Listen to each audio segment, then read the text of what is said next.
les amis, j'espère que vous allez bien. Et bien moi, ça va. Je suis de retour avec un autre banger. Et pour ce banger-là, je vais vous emmener en Alaska. Et c'est une histoire qui s'est déroulée en 2004. Et c'est l'histoire de Rachel Waterman qui a décidé de faire tuer sa maman juste parce que sa mère lui a dit de faire un régime alimentaire puisqu'elle était dans l'équipe de volleyball de son lycée. Ça, oui, c'était un motif de Rachel pour faire tuer sa mère. Avant de vous raconter ce banger-là, les amis, je vais vous demander de liker la vidéo, de vous abonner. Si vous n'êtes pas encore abonné, please abonnez-vous et laissez-moi aussi un commentaire. Même si vous êtes deux à regarder ou même trois, le fait que vous laissez un commentaire, ça m'encourage à toujours faire des recherches et à poster de nouvelles vidéos. Donc, faites l'exercice, likez, commentez et abonnez-vous. Comme je vous le disais au début, cette histoire-là s'est passée en Alaska en 2004. Et oui, c'est une vieille histoire. Buckle up, guys, because we have another banger. Ce jour-là, la police reçoit un coup de fil disant qu'il y a une voiture en feu et que peut-être il y a une personne à l'intérieur. Donc malheureusement, oui, il y avait une voiture en feu et il y avait quelqu'un à l'intérieur. Et cette personne-là, malheureusement, c'était Lori Waterman, la mère à Rachel Waterman. Et vous allez me demander, mais comment la mère à Lori s'est retrouvée dans cette voiture-là? Donc ce jour-là, Rachel était à l'école avec ses amis en train de s'entraîner pour le volleyball, oui, parce qu'elle faisait partie de l'équipe de volleyball de son lycée. Pendant que son père était en voyage d'affaires et son frère était à l'université. Donc, Lori Waterman, la mère, était la seule à se retrouver à la maison. Donc, ce soir-là, après entraînement, Rachel décide de rentrer à la maison ainsi que son père qui rentrait de voyage. Tous les deux constatent que la maison est sans dessus-dessous et comme s'il y avait eu un cambriolage et il y a un verre de vin sur la table ainsi qu'une bouteille de vin à moitié pleine. Tout de suite, Doc Waterman panique et il commence à chercher Lori.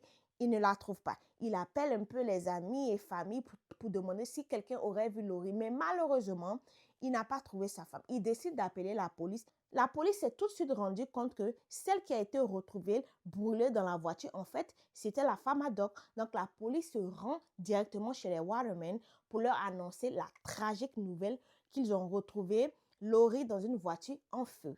Vous imaginez le drame?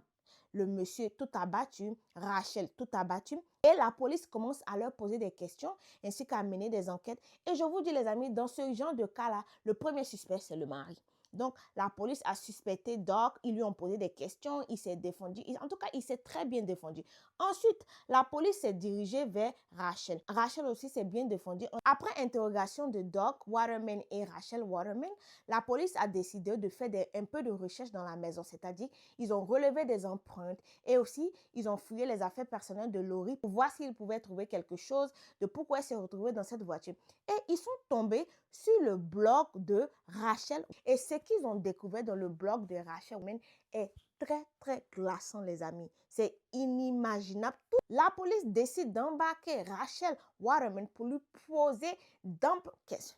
Elle a dit à la police que oui, sa maman l'énervait parce que sa maman était jalouse d'elle, sa maman était trop sévère, sa maman lui faisait des reproches qui ne lui plaisaient pas. Pendant que la police interrogeait Rachel, ils se sont rendus compte qu'elle avait un petit ami âgé de 24 ans qui se nomme Brian et ils ont tout de suite convoqué Brian au poste de police pour lui demander qu'est-ce qu'il faisait pendant le jour que Lori a été trouvée dans la voiture calcinée. Et oui, il avait un très bon alibi. Il a dit qu'il était chez son ami Jason et que les deux jouaient aux jeux vidéo et tout. La police aussi convoque Jason. La police les interroge tous les trois.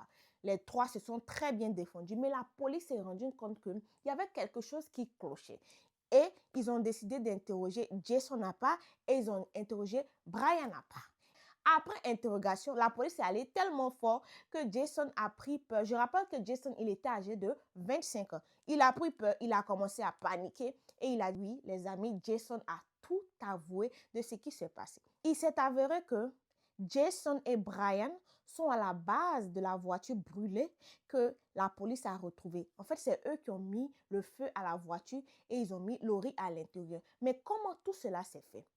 Pendant la relation, Rachel se plaignait tout le temps chez son copain Brian en lui disant que sa mère abusait d'elle, sa mère était méchante, elle la frappait, elle la privait de nourriture et qu'elle en avait marre. Elle n'était pas heureuse chez elle. Quand elle racontait tout ça à Brian, elle disait toujours, je prie pour qu'elle ne soit plus sur cette terre-là. Et Brian lui a demandé, qu'est-ce que tu veux qu'on fasse? Et Rachel a eu une idée. Elle a demandé à son copain Brian d'ôter la vie à sa mère. Pardon? On demande ce genre de choses-là à son copain. Et lui, âgé de 24 ans, sans réfléchir, il a dit oui, ma chérie, comme tu le veux. Donc, il a parlé de son plan à son ami Jason. Ce jour-là, c'était le jour parfait pour mettre à exécution tout leur plan. Pendant que Rachel était à l'entraînement et Doc était en voyage d'affaires, et ben, Laurie était seule à la maison. Donc, avant de sortir de la maison, Rachel s'est assurée d'ouvrir un peu les portes pour que quand Brian et Jason arrivent, les portes soient ouvertes. Le jour du drame, Laurie était chez elle en train de regarder la télé lorsque Brian et Jason entrent dans la maison avec une arme et ils commencent à la menacer. D'abord, ils l'ont tapé sur la tête et elle est tombée. Ils ont acheté une bouteille de vin, ils ont ouvert la bouteille de vin. Puisqu'ils savaient que Laurie ne buvait pas, ils l'ont forcée à boire. En fait, leur plan, c'était que Laurie boit jusqu'à ce qu'elle soit sourde et ils la mettent dans la voiture et la fasse comme si c'est Laurie même qui a conduit et elle a eu un accident où sa voiture a pris feu. Ça, c'était leur plan. Mais malheureusement, leur plan n'a pas marché. Ils l'ont mis de force dans la voiture. Brian a pris un foulard, il a étranglé Laurie, mais elle ne voulait pas mourir. Donc, il a remis à l'arrière de la voiture. Lui et son ami Jason, ils ont conduit la voiture, ils sont allés déposer la voiture quelque part et ils l'ont étouffée. Brian l'a étouffée. Il a étouffé Laurie jusqu'à ce qu'elle meure et ils ont mis le feu à la voiture. Quand ils se sont rendus compte qu'elle ne respirait plus et qu'il y avait le feu à la voiture, ils ont nettoyé toutes leurs empreintes. Ils sont repartis chez eux comme si de rien n'était. Et ça, c'est Jason qui a expliqué ça à la police pendant qu'il était en train d'être interrogé. Pardon? Vous vous rendez compte de la gravité même des actes? Jason qui était âgé de 25 ans. Brian était âgé de 24 ans et Laurie était âgée de 16 ans à l'époque, mais qui ont eu toute cette... Mais pardon? Mais c'est grave! En fait, eux, leur plan, c'était que même Laurie, son corps, tout ce qui appartient à Laurie disparaisse en fait. Donc, quand Jason a tout raconté à la police, ils ont révélé les faits à Brian et Brian n'a pas nié, mais il a accusé sa copine. Il a dit que c'est à cause de Rachel que eux, ils ont fait ça. Et effectivement, oui, c'était à cause de Rachel parce qu'il voulait défendre sa copine. Quelques mois après, il y a eu le procès et pendant le procès, Brian a dit qu'il a fait tout cela par amour et que c'est parce qu'il était très amoureux de Rachel qu'il s'est comporté ainsi. Mais non, non, non, je suis désolée. Ta copine vient te dire tout ce qu'elle subit à la maison.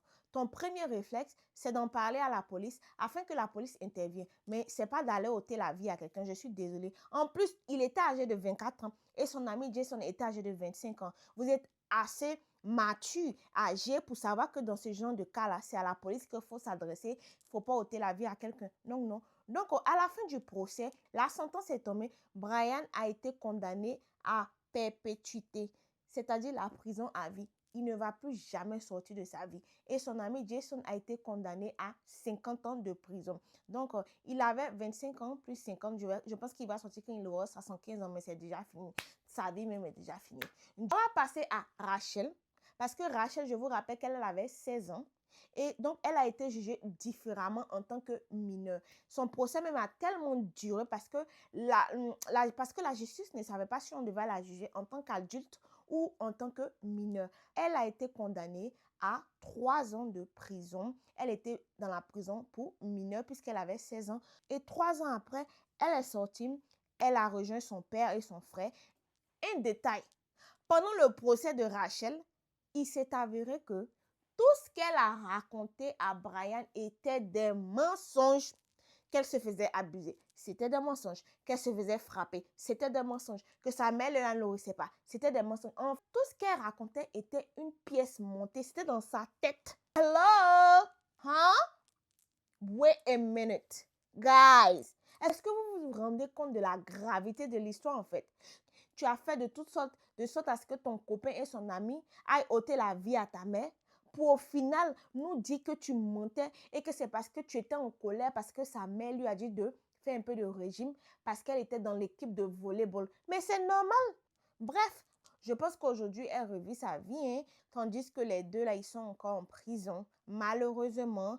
Donc, les amis, c'est la fin de l'histoire. Moi, je pense que Rachel aurait dû prendre même 10 ans. Même si elle était mineure à l'époque.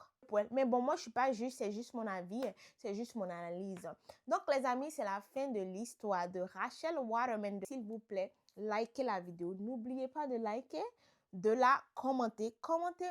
Dites-moi ce que vous pensez. Je vois que vous regardez mes vidéos, mais vous ne me dites pas exactement ce que vous pensez de mes vidéos ou même des histoires que je vous raconte. Donc, dites-moi en commentaire ce que vous pensez. Likez la vidéo et abonnez-vous pour ceux qui ne sont pas abonnés. On se voit pour un autre banger. Bye!